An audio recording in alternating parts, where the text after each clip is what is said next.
Jadi saya ingin sampaikan kepada seluruh komunitas-komunitas apapun itu model dan namanya, termasuk dalam hal ini adalah orang yang menjalankan politik dalam setiap partainya, termasuk dalam hal ini adalah orang yang punya organisasi dalam setiap nama dan modelnya.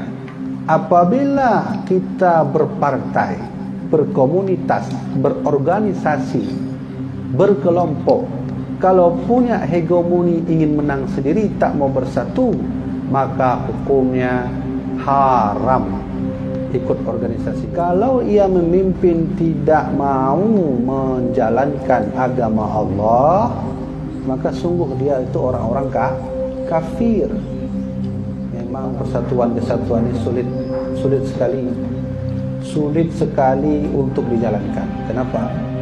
Itu tentu semua orang punya hegemoni tersendiri, punya ego tersendiri menjalankan, mempertahankan pendapatnya.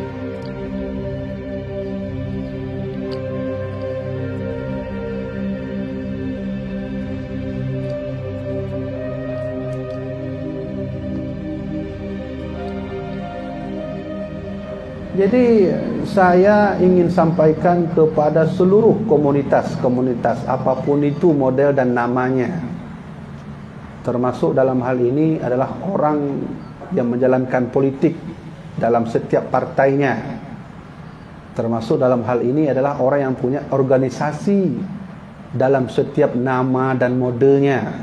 Apabila kita berpartai, berkomunitas, berorganisasi, berkelompok, kalau punya hegemoni ingin menang sendiri, tak mau bersatu, maka hukumnya haram ikut organisasi itu, ikut partai itu, ikut komunitas itu. Kenapa haram? Ya Allah sendiri yang perintahkan, wa'tasimu bihablillahi jami'an, kamu semua bersatu, wala tafarraqu, dan jangan berpisahnya, kan?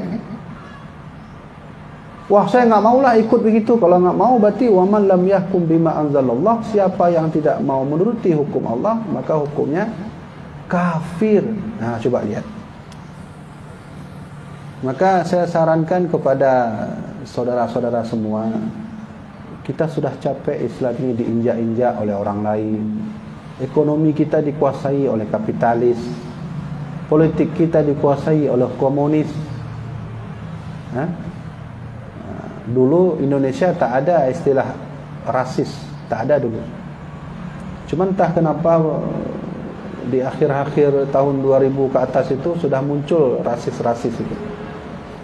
Orang yang menganggap diri paling baik, sukunya paling oke, sukunya paling mantap. Itu rasisme sudah muncul. Padahal rasisme ini muncul bukan pada negeri kita, tapi di Eropa pertama kali. Dan itu muncul setelah Perang Dunia Kedua, Perang Dunia Pertama. Dengan Hitlernya mengaku diri paling baik, katanya dia itu keturunan raja terbaik dunia. Jerman. Dengan Stalinnya mengaku diri juga paling baik. Itu rasis, itu muncul di Jerman, Rusia. Tapi entah kenapa di Indonesia baru-baru masuk dan mengaku diri paling baik. Nah, gitu kan? Nah, ini kan efek dari timbul munculnya rasis.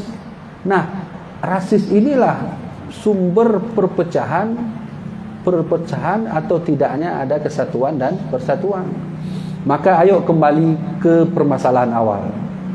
Jangan pernah menganggap diri paling baik, karena tak ada yang baik kecuali Allah yang Maha Baik. Jangan pernah menganggap diri paling betul, karena tidak ada yang betul kecuali Allah yang Maha Betul. Jangan pernah menganggap diri paling alim, karena tidak ada yang alim kecuali Allah yang Maha Alim. Kalau begitu, ayo amalkan Al-Quran. Faruddu ilallahi wa rasulih. Kalau engkau berdebat tak punya masalah untuk menjawab, maka kembalilah kepada Al-Quran dan hadis Nabi. Nah, mari sama-sama di bulan suci Ramadan, ayo kita saling berbagi untuk menjalankan amaliyah persatuan dan kesatuan. Ya begitu kan? Berbagi itu bukan mesti harus ada duit kasih orang, enggak. Ya, bisa juga makna berbagi itu kalau ada orang minta bantu tenaga fisik, ya kita bantu. Jadi jangan Anda sindir-menyindir lah selama bulan Ramadan. Ya, itu satu. Maka saya sampaikan kembali lagi, kita semua di Aceh sepakat Ahlus Sunnah wal Jamaah. Jangan buat yang lain. Nyorongnya kayak pegai yang lain, karena Wahhabi lom, karena Khawarij lom, karena Syiah lom, Mu'tazilah lom. Di urang nani nace pengikut. Jadi mengata dan kita nyonya punya tak pegat sabuh ajaran baru di Aceh, pasti nak pengikut tengku. Pakai ngempeng main. Ayolah syahadat kepada kami. Duit banyak. Ditawarkan istri, kerja, duit, udah mana lagi. Jadi masyarakat Aceh semuanya, ayo kita kembali kepada undang-undang Qonun Muqta Alam yang telah didesain oleh Iskandar Muda, yang telah didesain oleh Sultan Ali Mughayat Shah. Jangan buat aturan baru, karena kita sudah punya aturan. Yang aturan Qonun Muqta Alam sudah jelas, bukti bisa kita lihat. Brunei Darussalam satu-satunya negara menjalankan Qonun Muqta Alam. Sampai hari ini tak ada yang miskin di negara mereka. Sampai hari ini tak ada korupsi di negara mereka. Sampai hari ini tak ada kekacauan di negara mereka. Itu bukti bahawa mereka menjalankan syariat Islam. Apakah Qonun Muqta Alam itu buatan manusia? Tidak. Karena Qonun Muqta Alam dilindungi oleh Qonun tertinggi Aceh, namanya Qonun Al-Asi namanya. Jadi apabila Qonun Muqta Alam yang diijtihadkan oleh para alim ulama bertentangan dengan Qonun Al-Asi, maka sungguh Qonun Muqta Alam dibuang. Tapi sampai hari ini tak ada yang bertentangan Qonun Muqta Alam. Nah, sedangkan Qonun Al-Asi adalah Qonun yang bersumber dari Al-Quran, hadis, ijma', qiyas. Ini adalah dasar dalil istidlal Ahlus Sunnah wal Jamaah. Maka oleh karena itu, dalam hal peraturan undang-undangan kita, baik pemerintah dan ulama, ayo kembali bersatu di bawah naungan Qonun Muqta Alam yang dibuat langsung oleh raja kita. Nah, Qonun Muqta Alam itu juga hasil ijtihad para alim ulama, tapi di bawah naungan Qonun Al-Asi. Ada dua Qonun ya, ada Qonun Al-Asi, ada Qonun Muqta Alam. Dua buah ini adalah Qonun Kerajaan Aceh Darussalam. Apa bedanya? Kalau Qonun Al-Asi adalah Qonun tertinggi yang bersumber dari Quran, hadis, ijma', qiyas. Nah, karena kehidupan kita bermasyarakat perlu hukum adat, maka dibuatlah Qonun Muqta Alam. Nanti ada adat mat megang, ada adat pula yang tanya tengah musim padi, apa kanduri belang ya, Kejurun ya, benar.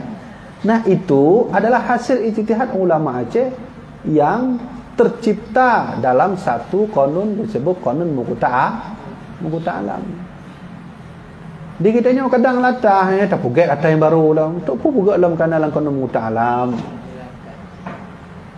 Baik jadi saja dengku dan baik ragu Qonun Muqta Alam nyo Hanasi ju di kitanya nyo baik menganggap lo ulama apa, lo raja apa, Hanasi dengku. Alhamdulillah bambannya kamu nak semua kitab Qonun Muqta Alam, tepat judulnya adalah syarat-syarat menjadi raja. Tu kami baca dalam Qonun Muqta Alam. Syarat-syarat menjadi raja salah satunya alim. Kalau raja sekarang enggak alim bukan raja namanya. Tapi kan saya keturunan. Oh enggak ada lagi sekarang keturunan kalau enggak mau alim. Yang kedua, dibuat strukturnya langsung oleh Iskandar Muda bahwa syarat menjadi raja adalah adil. Yang ketiga, berahlus sunnah wal jamaah. Jina orang mengaku raja, tapi tanya Ahlussunnah wal Jamaah enggak tahu. Kamu siapa dengan Wahabi? Gimana caranya? Nah, bagian keulamaan pun diatur oleh Qanun Ta'alam. Ulama, syarat jadi ulama tidak boleh menyebabkan terjadinya perpisahan umat. Kalau ada seperti itu, bukan ulama namanya. Itu diatur oleh Qanun Ta'alam. Sudah ya, mari kita kembali lagi pada makna persatuan. Dalam pelajaran kita nanti di bulan puasa selama 1 bulan, ayo kita menciptakan persatuan dengan beberapa cara sebagai berikut. Pertama, saling berbagi. Jangan lupa. Yang kedua, saling menghormati. Semua orang punya pendapat, tapi pendapat saya ada. Oh, kalau sama-sama pendapat nggak mau kalah, kemana kita kembali? Al-Quran dan hadis, begitu caranya. Jadi baik pakai belah hadis pugahnya lagi yang belah hadis pugahnya lagi yang. Yang sana menghina sini, yang sini menghina sana, yang sana menganggap saya paling alim, di sini juga menganggap saya paling alim. Ya. Yang pertama tadi gimana? Ayo kita menciptakan persatuan. Pertama adalah saling berbagi. Yang kedua, saling menghormati. Yang ketiga, jangan pernah menyakiti saudaranya sendiri, apapun itu. Tapi fokusnya pada pemerintahan atau politik ya. Ya kita jawab aja lah semuanya, siapapun itu lapisan masyarakat dalam berbagai macam mode mereka, baik dari politikus ataupun tidak. Siapapun yang memimpin kampung, negeri, wilayah, desa, dusun, keluarga, nah, semuanya. Kalau ia memimpin tidak mau menjalankan agama Allah, maka sungguh dia itu orang-orang kafir. Lebih parah lagi betul. Orang kafir itu. Maka tugas para eksekutif, legislatif, presiden, gubernur, bupati, geci, ya, Pak RT, Pak RW ya, itu harus menjalankan agama di wilayah-wilayahnya. Kalau dia tidak menjalankan, maka dia itu orang kafir. Wah, kok Tengku bilang mereka kafir-kafir aja? Wah, jangan gitulah Tengku. Bukan saya yang bilang. Saya nggak pernah bilang mereka kafir. Yang bilang itu Tuhan mereka. Siapa? Allah sendiri yang berfirman, wa man lam yahkum bima anzalallah faulaika humul kafirun. Nah, coba lihat. Barang siapa yang mereka itu tak mau menjalankan hukum Allah, maka mereka itu Ayo, siapa yang bilang? Jadi jangan salahkan saya. Kalau mau salahkan Quran. Ya. Ataupun ikut pendeta itu, inisial S tuh, yang menghapus 300 ayat. Ya, kalau mau saya hapuslah. Jadi jangan salahkan kita. Kita punya pedoman hidup, yaitu Al-Quran dan hadis Nabi. Saya ulangi lagi ya, siapapun itu, para pejabat kah, pemimpin negara, wilayah, kampung, desa, kalau tidak mau menjalankan agama Allah, faulaika humul kafirun, mereka adalah orang-orang kafir. Di sisi lain Allah berfirman, faulaika humudz zalimun, mereka adalah orang-orang zalim. Nah, menjadi orang zalim ada resikonya. Ya kan? Menjadi orang zalim ada resikonya.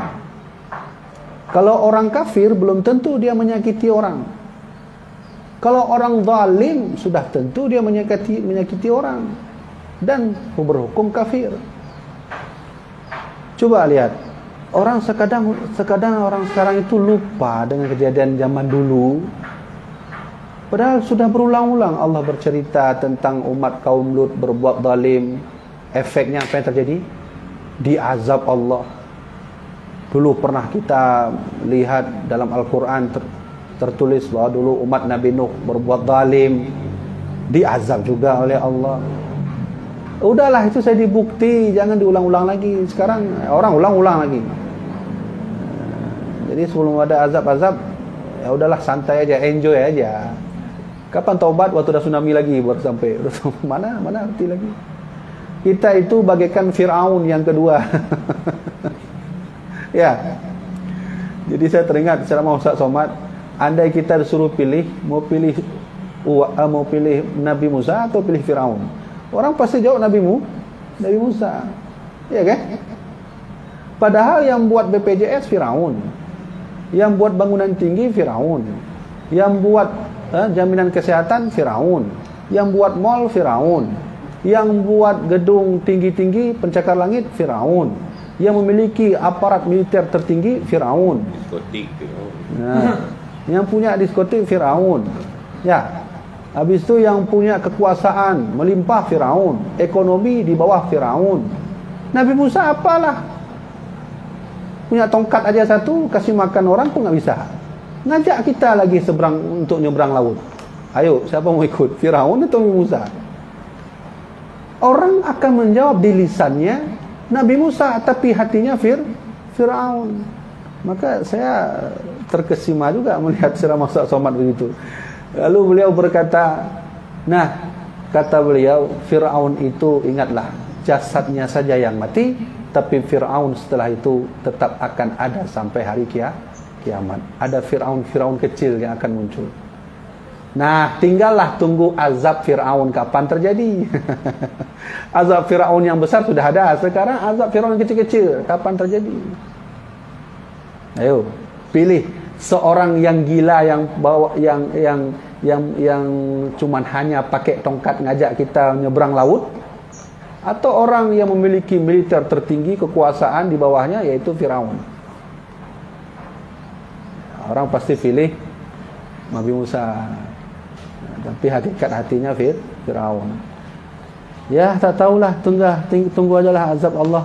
Ulama sudah capek mengingat, jangan berbuat zalim, jangan begini, jangan begitu. Hasilnya dipenjarakan. Ulama sudah capek kasih tahu, jangan berbuat ini, nanti Allah marah. Jangan berbuat kezaliman, nanti Allah marah. Ulama turun buat demo dan sebagainya, dibilang kadrun. Ya udah, tunggu sajalah azab Allah itu. Ya. Logikanya, coba pikir. Logikanya, para pejabat negara, mereka memiliki kekuatan. Di mana kekuatan pejabat negara? Pada tanda tangannya. Ketika para pejabat itu dihina atau terintimidasi oleh masyarakat, maka mereka dilindungi oleh negara. Aparat kepolisian dan tentara. Kekuatan mereka ada pada senjatanya. Apabila mereka terhina dan seterusnya, dilindungi oleh negara. Begitu kan? Sekarang saya mau tanya, ulama di mana kekuatannya dan siapa yang melindunginya? Ulama kekuatannya ada pada doanya. Hati-hati, ini bahaya nih. Kadang orang sudah lupa dengan kehadiran ulama. Jadi dikiranya dengan tanda tangan itu sudah selesai, dengan senjata itu sudah selesai. Mereka lupa ulama juga punya kekuatan yang tak dimiliki oleh siapapun, yaitu doa. Nah, siapa yang melindungi ulama? Allah langsung. Sudah ya. Ini ayo kembali ke dasar lagi, kembali ke Al-Quran dan hadis Rasulullah SAW. Ya. Jadi pemimpin itu sulit. Kalau pemimpin itu jahat, maka dalam neraka terus. Tapi kalau pemimpin itu baik, maka dalam surga terus. Tanpa hisab, tanpa melewati hari mizan. Ya, tinggal pilihlah. Nah, sekarang mau pilih Fir'aun atau Nabi Musa? Dah pilih aja. Di komen lah, saya pilih Nabi Musa.